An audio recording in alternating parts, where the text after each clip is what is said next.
Assalamualaikum to all viewers and listeners. I am RJ VJ and दिल की आवाज़ की host Syeda Tahreem Fatima. सबसे पहले तो welcome to all of you to my YouTube channel Dil Ki Awaaz by Tehreem. Then how are you? और मुझे उम्मीद है कि आप सब खुशहाल होंगे, खुश होंगे और तबीयतें ठीक ठाक होंगी. और जो बीमार हैं उन सब के लिए मेरी दिल से दुआ है कि उन अल्लाह पाक उनको शिफा कामला अता फरमाए और उन्हें सेहत तंदुरुस्ती के साथ घर में अपने अपने घर में महफूज रखें. बाकी हम आज का व्लॉग स्टार्ट करते हैं और आज का हमारा टॉपिक है ब्रेकअप एंड ब्रेकअप के बाद लड़के लड़की के जज्बात. आप सोच रहे होंगे कि काफ़ी सीरियस टॉपिक है लेकिन मेरा एटीट्यूड कुछ फ़नी है. But seriously I am not in a funny mood. मैं बस कॉन्फिडेंट फील कर रही हूँ आफ्टर टू मैनी वीडियोज़. ठीक है, तो आज मैं कुछ ज़्यादा कॉन्फिडेंट फील कर रही हूँ एंड आज मैं आपसे बात करने में कुछ ज़्यादा इंटरेस्टेड भी लगूंगी आपको. ठीक है, और आज टॉपिक भी ऐसा है कि आप लोगों के साथ जितना एंजॉय करके इस टॉपिक को डिस्कस किया जाए उतना ज़्यादा मज़ा आएगा. ठीक है, नाउ लेट्स स्टार्ट. ठीक है, सबसे पहले तो हमारा टॉपिक जैसे मैंने बताया कि ब्रेकअप है. तो ब्रेकअप पहले तो लड़के लड़कियों को यही कन्फ्यूजन रहता है कि लड़के लड़की को यही कन्फ्यूजन रहता है कि हमें सच्ची मोहब्बत अपने पार्टनर के साथ है भी या नहीं. देन अगर हमें जब फील होता है उनमें से मोस्टली की तो एक तरफा मोहब्बत होती है और किसी के अगर बहुत साइडेड भी लव होता है तो भी प्रॉब्लम्स होती हैं. खैर, इस वक्त हम लव पे तो बात नहीं करेंगे, हम ब्रेकअप के बारे में बेसिकली बात करेंगे. ठीक है, तो ब्रेकअप के बारे में ये बात शुरू करते हैं कि जैसे ही हम लोग हमारे रिलेशनशिप ख़त्म होने को आता है तो हमारी सबसे बड़ी वजह होती है हमारे कंपेनियन जो है ना हमारा साथ दे या ना दे. ये बहुत बड़ा इशू होता है. ठीक है, और मोस्टली के तो साथ नहीं देते और जो जिनके साथ देते हैं उनमें बेवफा निकल आते हैं. लेकिन जिनके साथ नहीं देते तो उनमें मोस्टली गर्ल्स होती हैं. वो अपने घर की मजबूरियों, परेशानियों और बहुत सारे क्राइसिस से गुजरने के बाद वो इस सिचुएशन पे पहुंचती हैं कि वो अपने मोहब्बत को छोड़ना ज़्यादा पसंद करती हैं बनिस्बत इसके कि वो अपने मोहब्बत का साथ दें, जिसमें मोस्टली लड़के उनको कसूरवार ठहराते हैं. मगर दूसरे बरक्स जब हम लड़कों की बात करें तो आप खुद सोचें कि मेरे अपने जो है ना जानने वालों में ऐसा हुआ कि लड़का वैसे तो हर चीज़ में इंडिपेंडेंट था, हर चीज़ मनवाने में, हर चीज़ में वह ठीक ठाक था. लेकिन जब उसकी बात आई थी मोहब्बत का साथ देने की और उसकी बात आई थी कि जब उसको लड़की के साथ अपना रिलेशनशिप आगे बढ़ाना था तो क्या हुआ, उसने घर में बात की. घर में वालों ने कहा कि सॉरी हम आउट ऑफ कास्ट करते रहे. तो बेटा काम वो करो जो तुम्हारे माँ बाप के लिए सूट करे. ठीक है, तो फिर जब ये बात लड़के तक पहुंची, यानी लड़के ने जब की और उसके सामने उसके पेरेंट्स ने बात रखी तो फिर कहते देखो हम आपका साथ दे देंगे. कल को मुआशरे में नस्ल और ख़ानदान और ये सारा कुछ जो है ना बड़ी कश्मकश में आप फंस जाओगे, आप खुद परेशान हो जाओगे. तो अपने जहनी सुकून की वजह से उसको ठीक रखने के लिए आप कोशिश करो कि एक ज़ात हो, एक ख़ानदान बेशक एक ना हो, एक ज़ात ज़रूर हो ताकि आप कल को आपको किसी भी किस्म की परेशानी का सामना ना करना पड़े. फिर मोस्टली लड़के इस बात से एग्री करते हैं और मोस्टली लड़के वही काम करते हैं जो उनके पेरेंट्स कहते हैं. ठीक है, बाकी खैर उसने जिस भी इस तरीके से किया, अब लड़की भी अपने घर खुश है, लड़का भी अपने घर खुश है. ठीक है, तो यही होता है कि माँ बाप के फैसले गलत नहीं होते. अगर कभी हो भी जाए तो इट्स ओके, कोई बात नहीं, माँ बाप है, माँ बाप को माफ़ कर दो.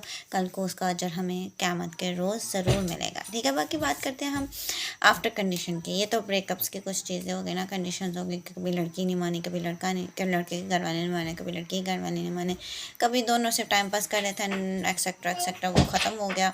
फिर कभी किस लड़की को कोई और पसंद आ गया या लड़के को कोई और पसंद आ गया तो वो एक वन साइडेड ब्रेकअप हो जाता है. फिर सारा कुछ, ठीक है। हम बात करते हैं आफ्टर कंडीशन। ये मुझे आइडिया आया था जब मैं एक रील देख रही थी। रील में लड़की कहती है कि ना हमें अपने महबूब की तस्वीर, उसकी वॉइस, उसके ये सब कुछ अपने पास रख लेना चाहिए कि जब, क्योंकि वक्त बहुत ज़ालिम होता है। यानी कि जब वो छोड़ के चला जाएगा, फिर जो इंसान आपको छोड़ के चला ही गया है तो वो फिर इंसान की यादें रख के, सॉरी, तो लड़की जो है ना, मैं कैसे क्या बात कर रही थी, सॉरी, मैं अपने बच्चे में बिजी हो गई थी। मैं आई एम सॉरी अगेन कि मैं अपने बेटे की वजह से काफ़ी बिजी हो गई थी। So let's start. तो क्या क्या करते हैं कि लड़कियां, और लड़की क्या कह रही थी, लड़की कहती है कि महबूब की तस्वीर और महबूब की वॉइस संभाल के रखें, और ताकि हमें वक्त का पता नहीं है, हम बाद में उसे सुन सकें, उसे महसूस कर सकें। तो मेरी बहनों, अक्ल करो, अल्लाह की बंदियों, अल्लाह के बंदों, ज़रा अक्ल करो, इस बात को सोचो। जो इंसान आपके साथ रह नहीं पाया, जो इंसान आपके साथ गुजारा नहीं कर पाया, जो इंसान आपके पहले नखरे नहीं उठा पाया, जो इंसान आपके साथ आपको छोड़ के चला गया, किसी और के पास चला गया, या जो भी बात हुई वो चला गया, तो फिर आप क्यों उसके पीछे, उसके बेवकूफ़ाना हरकतें कर करके उसके पीछे जो है ना अपना टाइम वेस्ट कर रहे हो। बंदा पूछे कि इतने क्या कलमा मारी गई है, कोई प्रैक्टिकल बंदी बनो, कोई प्रैक्टिकल बंदे बनो। लड़के हो तो सेट होने की कोशिश करो, लड़की हो सेट मीन्स लड़कियों से सेट होने की कोशिश ना करो। इट मीन्स कि आप लोग ना वेल सेट होने की कोशिश करो कि अच्छी कोई बंदी मेरे पास आए, ठीक है, कोई मेरी लाइफ पार्टनर बने जिसके साथ मैं सारी उम्र वक्त गुजार सकूँ, अच्छा सा खूबसूरत सा। जैसे वो क्या नाम है, अकील और निमरा। अब खुद सोचे ना, ठीक है, अपनी तरफ सुनकर बड़े मीम्स बन रहे हैं, बड़ा सारा कुछ बन रहा है, बहुत कुछ बन रहा है। जो अकील और निमरा की जो हम बात करते हैं कि वो भाई करते हैं, अकील अपने निमरा के नखरे उठाता है, वो ये करता है, वो करता है, ठीक है, मीम्स बन रहे हैं, मजाक बन रहे हैं, मजाक बनते बनाते रहो। मगर मेरे बहन भाई, सोचो तो सही कि जो शख्स अपनी बीवी को इतनी खुशियाँ देता है, वो अपनी औलाद को कितनी खुशियाँ देता होगा। माँ बाप का तो वैसे मैंने उसके साथ कभी देखा नहीं, लेकिन ठीक है। लेकिन अब खुद सोचें कि हर मर्द अपनी बीवी को ऐसे खुश रखेगा, बीवी भी वारे नहीं रह जाएगी, बंदा फिर वो खुश रहेगा, हमेशा लड़ाई झगड़े नहीं होंगे। फिर खुद सोचो, लड़कियों के भी ख्वाब पूरे, ऐसा शोहर, ऐसी खुशियाँ, ऐसी मोहब्बत मिलेगी। लड़कों के भी ख्वाब पूरे कि उन्हें इतनी केयर करने वाली, खुश इखलाक और अच्छी मोहब्बत करने वाली बीवी मिली। फिर जब दोनों तरफ से ऐसे होगा तो फिर आपको मसला ही क्या है, फिर लाइफ तो सेट वेट है ना। बाकी रही बात दूसरी की, ये बात मैं आप सबको ज़रूर बताती चलूँ जो मैंने अपने लाइफ एक्सपीरियंस से, अपने लाइफ के कह लो कि एज्यूम किया हुआ, या लाइफ एक्सपीरियंस ही कह लो, उनसे जो मैंने किया है, निचोड़ निकालना, वो ये है कि जो शख्स अपनी बीवी पर खर्च करता है, या जो शख्स अपनी बीवी को खुश रखता है, खैर खर्चे से ही खुश होता बंदा, लेकिन खैर खुश रखता है, उसके ऊपर जितना पैसा इस्तेमाल करेगा उसके रिस्क में इजाफा होगा। ये अकील के मुँह से भी आप अक्सर सुनते होंगे, लेकिन मैंने खुद देखा है कि जितने ज़्यादा आप अपनी बीवी पे इन्वेस्ट करते हो ना, उतना ज़्यादा आपको रिस्क में इजाफा होगा, उतना ज़्यादा आपको आपकी तरफ दौलत आएगी, पैसे आएंगे। एक सदका देने से, दूसरा गरीबों को देने से, तीसरा बीवी को देने से।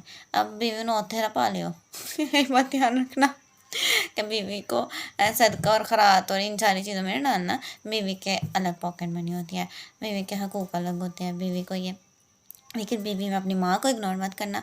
माँ के पॉकेट मनी, माँ की ज़रूरियात, माँ का हक, सब कुछ वो अदा ज़रूर करना। माँ, बीवी, बच्चे सब बराबर।